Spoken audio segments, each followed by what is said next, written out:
Assalamualaikum warahmatullahi wabarakatuh. Selamat pagi, terima kasih sudah menonton video ini. Video ini nggak perlu di-subscribe, apalagi teaser guys, tonton saja. Let's go, enjoy, relax, and stay focused this video.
Bismillahirrahmanirrahim. Assalamualaikum warahmatullahi wabarakatuh. Apa kabar semua sahabat tutor? Salam sehat, salam sejahtera bagi kita semua.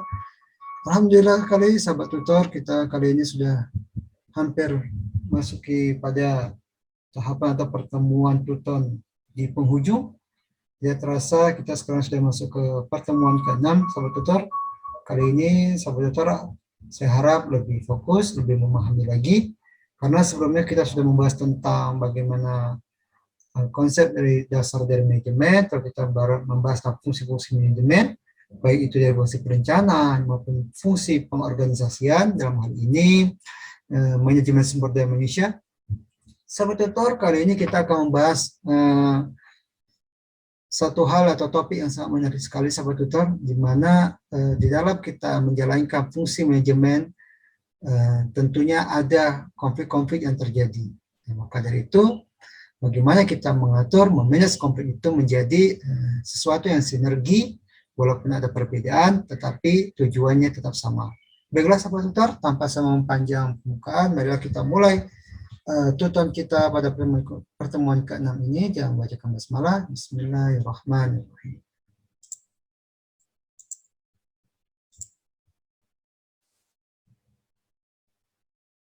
Baik sahabat tutor, kali ini kita akan membahas tentang kelompok dan mengelola konflik. Apa sih yang dimaksud dengan kelompok? Sekelompok adalah ada kumpulan lebih dari satu orang, dua atau bisa lebih, tiga orang atau lebih yang saling berinteraksi, saling mempengaruhi satu sama lainnya dalam mencapai tujuan tertentu. Jadi kelompok adalah kumpulan dari dua orang atau lebih ya sahabat tutor ya, di mana terjadinya komunikasi, di mana terjadinya saling interaksi, saling mempengaruhi untuk mencapai tujuan tertentu. Ada dua jenis sahabat tutor kelompok dalam organisasi. Yang pertama ada kelompok formal dan yang kedua adalah kelompok informal. Kelompok formal adalah kelompok yang diciptakan oleh manajer untuk menjalankan tugas tertentu untuk mencapai tujuan organisasi. Ini biasanya kelompok-kelompok dalam perusahaan ya sobat tutor ya, di mana ada atasan, ada bawahan, ada jabatan, ada semacam wewenang ya antara individu dengan individu lainnya, sehingga ada sesuatu hal yang dilakukan yang kita sebut dengan penugasan. Kemudian ada kelompok informal. Kelompok informal ada kelompok yang timbul karena interaksi yang teratur. Nah, kelompok informal ini adalah kelompok-kelompok yang tidak menekankan pada wewenang, tidak ada jabatan di situ, tapi ada interaksi, ya, seperti komunitas, seperti persahabatan antar dua sahabat atau lebih, ya, sehingga menjadi kelompok yang saling memberikan hal positif. Ini sebenarnya kelompok informal. Kemudian apa sih yang dimaksud dengan pengertian konflik? Konflik merupakan ketidaksepakatan antara dua atau lebih anggota organisasi atau kelompok berdasarkan cakupan dalam organisasi. Konflik bisa dikelompokkan dalam hal sebagai berikut, itu konflik interpersonal, konflik intragrup, konflik intergrup, dan konflik interorganisasi. Jadi sahabat tutor, konflik itu ya ketidaksepakatan, ketidakpemahaman, atau terjadi suatu perdebatan antara individu dengan individu lainnya, ya, yang disebut dengan konflik interpersonal, atau grup dengan grup lainnya, yang disebut dengan konflik intragrup, atau intergrup, konflik yang terjadi antar departemen, ya, departemen yang lebih besar lagi, antar departemen, atau antar kelompok, atau antar tim, atau bisa jadi konflik ini ketidaksepakatan antara satu organisasi atau perusahaan dengan perusahaan lainnya, yaitu kompetitor. Ini disebut dengan konflik interorganisasi. Kemudian apa yang menyebabkan terjadinya konflik? Konflik dalam organisasi dapat disebabkan oleh struktur atau desain organisasi. Ya, jadi struktur organisasi itu sebenarnya adalah cara koordinasi antar departemen atau antar individu atau antar jabatan sebetulnya. Namun yang namanya koordinasi tentunya tidak mungkin selalu adanya kesepakatan, ya. Tidak selalu akan mencapai satu kesepakatan. Tentunya ada hal-hal yang tidak sesuai, ya, karena sudut pandang setiap orang berbeda-beda. Ini yang disebut dengan penyebab dari terjadinya konflik.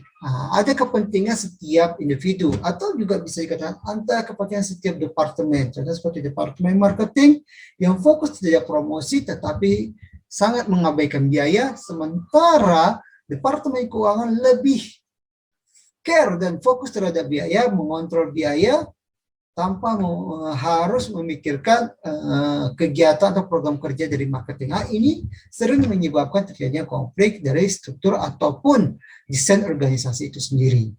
Lalu hal-hal lain yang menjadikan konflik itu adalah ketergantungan, ya. Ketergantungannya adalah bagaimana satu kelompok itu dapat mengandalkan kelompok yang lainnya, ya. Jadi ada kelompok ini sangat mengandalkan kelompok yang lainnya.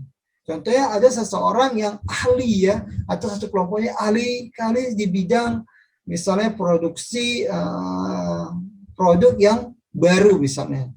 Sementara ini produk baru yang dipahami oleh satu ataupun dua kelompok saja, sehingga kelompok yang lain ini sangat tergantung sama mereka karena mereka yang memahami produk-produk baru tersebut. Nah, ini adalah terjadi biasa konflik tersebut.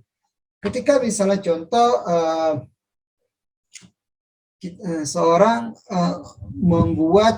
perusahaan membuat satu produk baru, misalnya pembuatan mesin terbaru, ya, atau teknologi terbaru, di mana mesin terbaru ini digagas oleh satu kelompok ini, kemudian di ACC atau disetujui oleh pimpinan untuk dijalankan.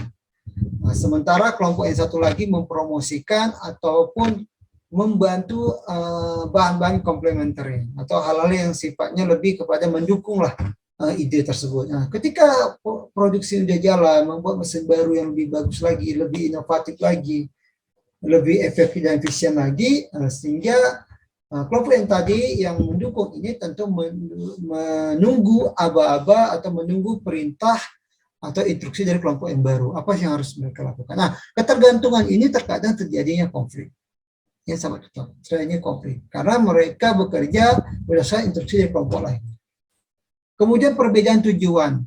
Departemen atau kelompok dalam organisasi mempunyai tujuan yang berbeda-beda dan tidak selalu konsisten satu sama lain. Nah, inilah yang saya bilang tadi, bahwasanya konflik disebabkan oleh tujuan, oleh desain itu juga sih sebenarnya.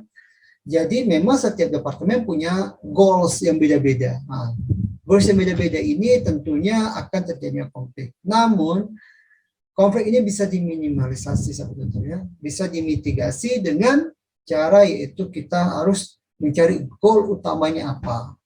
Memang secara mencapai goal utama, goal-goal yang departemennya harus terpenuhi. Contoh seperti pemasaran harus mencapai target penjualannya, harus mencapai target pendapatan.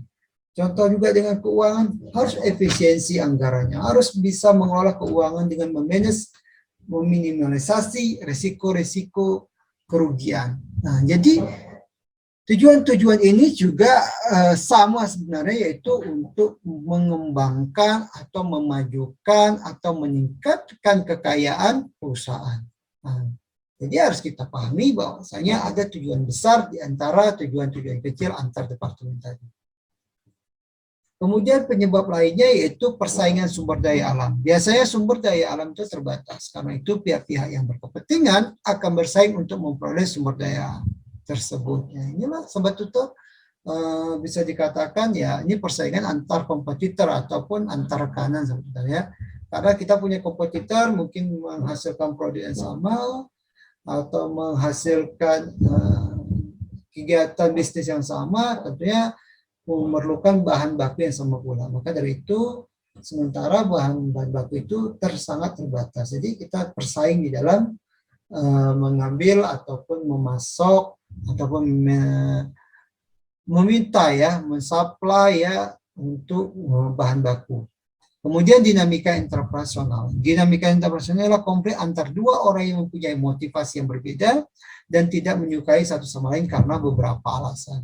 Ya, ini sangat sering terjadi di perusahaan sobat tutor ya, dinamika interpersonal. Ya, banyak alasan sehingga banyak sekali konflik-konflik yang terjadi. Kemudian wewenang yang overlap. Konflik ini terjadi ketika dua orang atau lebih merasa mempunyai hak untuk mengelola sesuatu sehingga memunculkan pertentangan antara pihak tersebut. Ya, ini sense belonging yang bisa dikatakan terlalu tinggi ya, rasa memiliki. Bahwasanya kerja itu adalah tim, di mana kerja itu tidak akan sukses tanpa ada bantuan dari orang lain atau tim dari yang lain pula.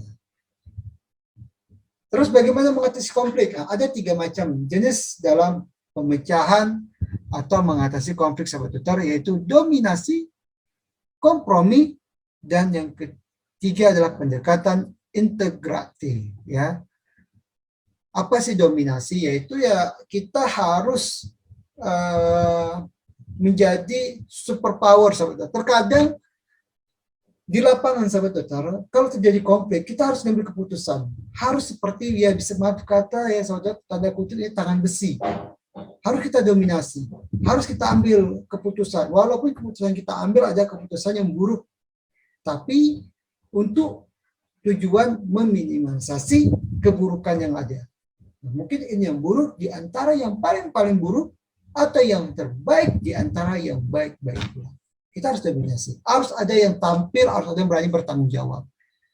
Agar konflik ini tidak kepanjangan sehingga keputusan cepat diambil. Jangan sampai waktu itu yang akan menjadi keputusannya. Ya, jadi sehingga akan jadi terlambat kita mengambil keputusan, terlambat kita melakukan sesuatu. Sehingga permasalahan-permasalahan ini menjadi rumit dan sulit diatasi. Kemudian kompromi. Ya, kompromi agak sedikit ya terjadi soft lah ya, kita lebih take down, kita tanya dulu, kita menggunakan rapat dulu, kita diskusi dulu. Ini jika hal-hal masalah tersebut sifatnya tidak urgent, ya tidak urgent sekali seperti masalah yang di lapangan yang harus diambil dalam waktu dan jam yang sama.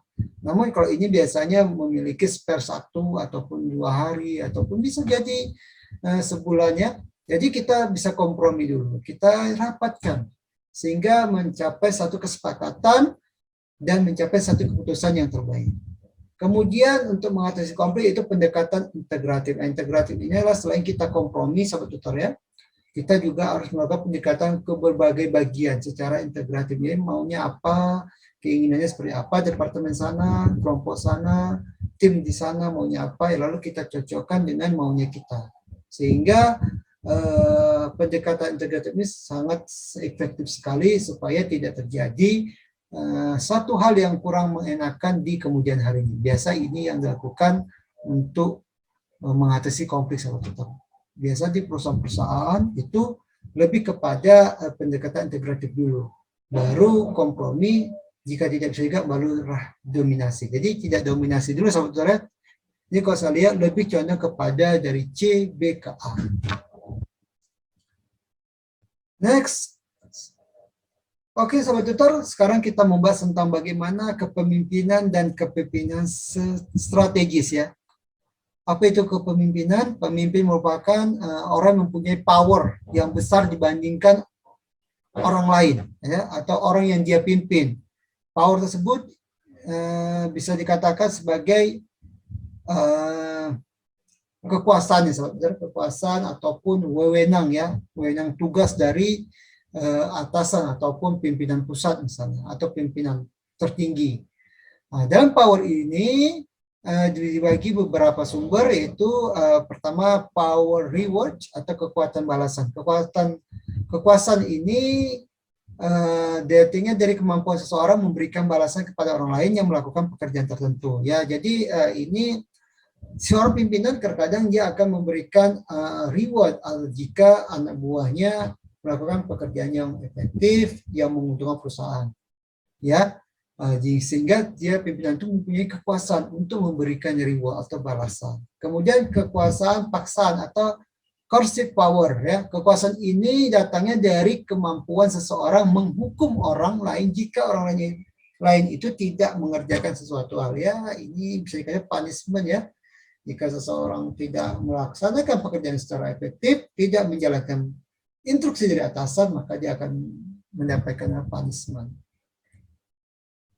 Kemudian ada kekuasaan legitimasi, yaitu legitimate power. Itu kekuasaan ini datang jika seseorang mempunyai hak atau secara hukum diperbolehkan memengaruhi orang lain dalam wilayah tertentu. Ya, ini hal-hal yang sifatnya kepemerintahan yang memiliki kekuasaan yang legitimasi. Terus ada kekuasaan referensi. Kekuasaan ini datang karena seseorang atau satu kelompok ingin meniru atau mengidentifikasi dirinya sebagai orang tertentu. Ini bisa dikatakan hak cipta ya saudara. Kalau sahabat kita pernah lihat dulu beberapa ini isu-isu tentang hak cipta intelektual. Nah, hak cipta intelektual ini sahabat ya.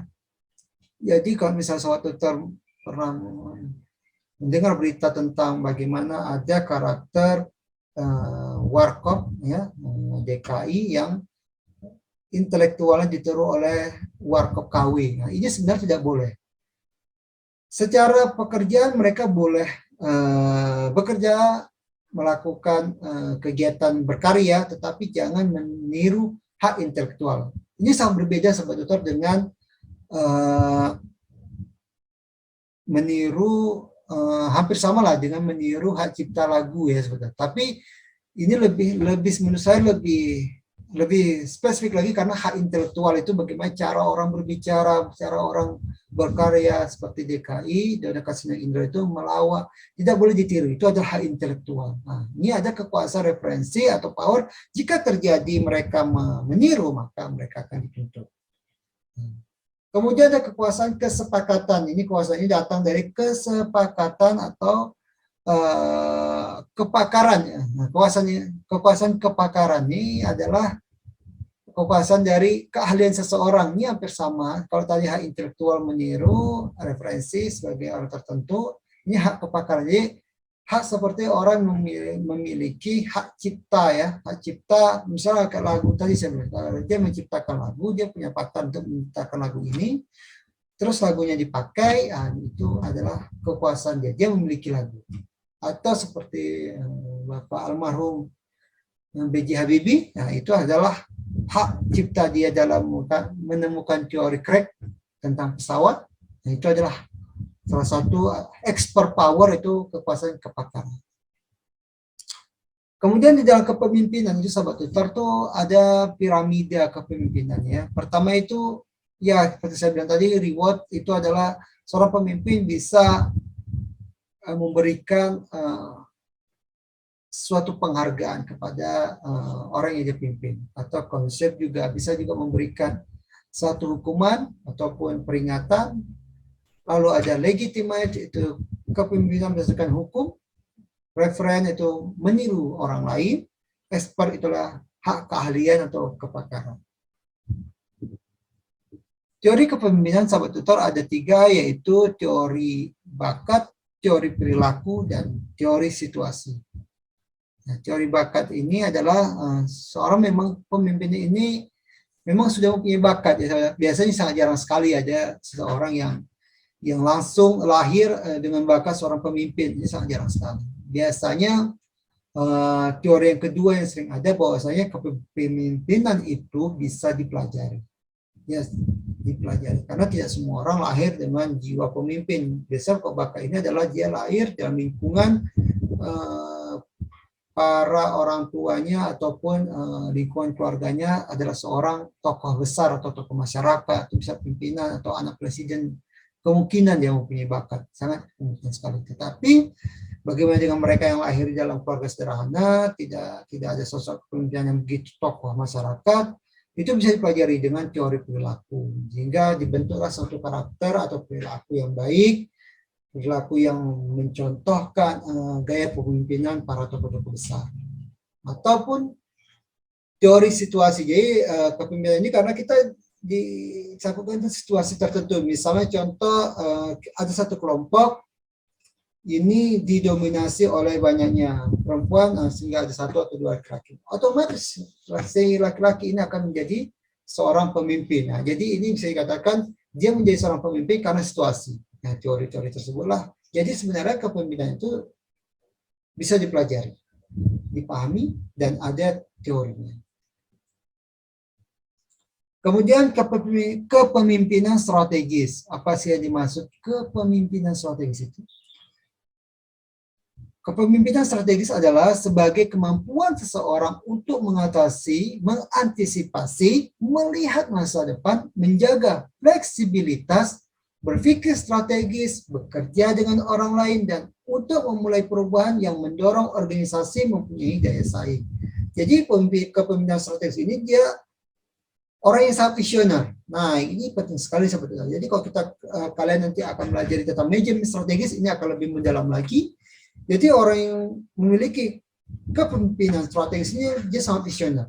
Dia bisa mengantisipasi, memprediksi kira-kira masa depan itu kelak akan terjadi seperti apa. Ini berdasarkan pengalaman, bukan peramalan sebetulnya, tapi pengalaman. Terus dia menjaga fleksibilitas, bagaimana kepentingan di setiap individu itu dia jaga agar tidak terjadinya suatu konflik. Nah, ya.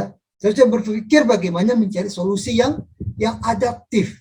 Maksudnya itu ada solusi yang sesuai dengan lingkungan, tidak serta-merta kita ada satu masalah yang sama dihadapi di masa yang akan datang dengan solusi yang sama pula di masa lalu, tidak serta-merta seperti itu gitu. Tapi dia adaptif, bagaimana masalahnya mungkin sama, tapi sekarang waktunya sudah berbeda, jadi harus adaptif. Kemudian bekerja dengan orang lain penuh dengan semangat tentunya, dan memberikan impact ataupun pengaruh vibe ya, aura-aura yang baik kepada lingkungan ataupun orang-orang yang dipimpin. Ini disebut dengan kepemimpinan strategis. Fungsi kepemimpinan strategis itu adalah hampir sama dengan fungsi manajemen, yaitu perencanaan pertama, yaitu pemimpin strategis akan memulai dengan visi dan misi organisasi di masa yang akan datang, terus menentukan visi tersebut, terus menentukan misinya apa, terus dia mengevaluasi kondisi internal dan eksternal lingkungannya. Itu salah satunya. Kemudian pelaksanaannya seorang pemimpin itu juga tidak hanya bermimpi, tetapi bekerja agar visinya tercapai. Ya, maksudnya itu visi itu bisa dicapai dengan implementasi, ya, implementasi strategi. Jadi jangan seakan-akan visi itu tidak bisa diimplementasikan, maka akan percuma. Jadi bagaimana kita menyederhanakan visi kita sehingga mudah dikerjakan. Tidak hanya untuk kita sahabat, tapi bagaimana bawahan kita nantinya ataupun rekanan kita bisa melakukan implementasikan visi kita. Nah, ini yang harus garis bawahi, bahwanya visi itu harus rasional. Jangan menjadi halu ya. Nah, sehingga tidak rasional. Kemudian evaluasi kepemimpinan strategis. Evaluasi kepemimpinan strategis ini adalah tahap terakhir dalam melakukan evaluasi terhadap pencapaian manajer strategis. Evaluasi perlu dilakukan untuk meningkatkan efektivitas kepemimpinan strategis. Ya, ketika kita sudah bicara tentang evaluasi, berarti rencana ataupun program kerja yang sudah dilakukan, kita bandingkan dengan perencanaan dan pelaksanaannya seperti apa, baru kita evaluasi. Sehingga kita bisa melakukan perbaikan-perbaikan, ya. Jadi tidak stuck sahabat tutor. Nah, jadi kita lakukan perbaikan-perbaikan. Kemudian teori situasi atau kontingensi. Teori situasi kontingensi adalah model kepemimpinan Hersey atau Blackhorn, model Fiedler, teori jalur dan tujuan, model from Yeton dan from Jago. Ini sahabat tutor bisa baca di buku manajemen yang nanti akan saya sharekan. Oke, ini model from dan from Jago. Di sini ada ekspektasi, instrumental, dan challenge. Ya, di mana ekspektasi itu ada effort kerjanya, bagaimana usaha dia, terus dia bagaimana menampilkan effort dia, performa dia, baru dia akan mendapat reward. Jadi orang yang berusaha itu akan menampilkan hal yang terbaik, bekerja dengan baik, tentu nantinya apa yang dia lakukan akan mendapatkan balasan. Ya, jika dia hasil kerja dengan baik, maka dia akan mendapat reward. Ya. Teori kepemimpinan kontemporer itu kepemimpinan transformasional, psikoanalisis, dan kepemimpinan romantis. Ini sahabat tutor bisa baca nanti di buku materi pokok kita di EKMA 411 manajemen. Ini contoh bukunya. Sahabat tutor bisa mendalami lagi, bisa membaca ulang kembali tentang materi inisiasi yang ke-6 kita ini. Baiklah sahabat tutor, tidak terasa kita sudah sampai di penghujung dari materi ke-6 ini. Nah, saya harap sahabat tutor jangan lupa mengerjakan tugas diskusinya, karena itu penilaian untuk nilai akhir sahabat tutor di tuton ini. Dan jangan lupa juga mengerjakan tugas dari materi ini agar tidak ada nilai kosong. Terima kasih atas perhatiannya sahabat tutor. Mohon maaf atas kekurangannya. Bila taufiq wal hidayah. Assalamualaikum warahmatullahi wabarakatuh. Sampai ketemu lagi di materi ke-7. Terima kasih sudah nonton video ini. Be smart. Great.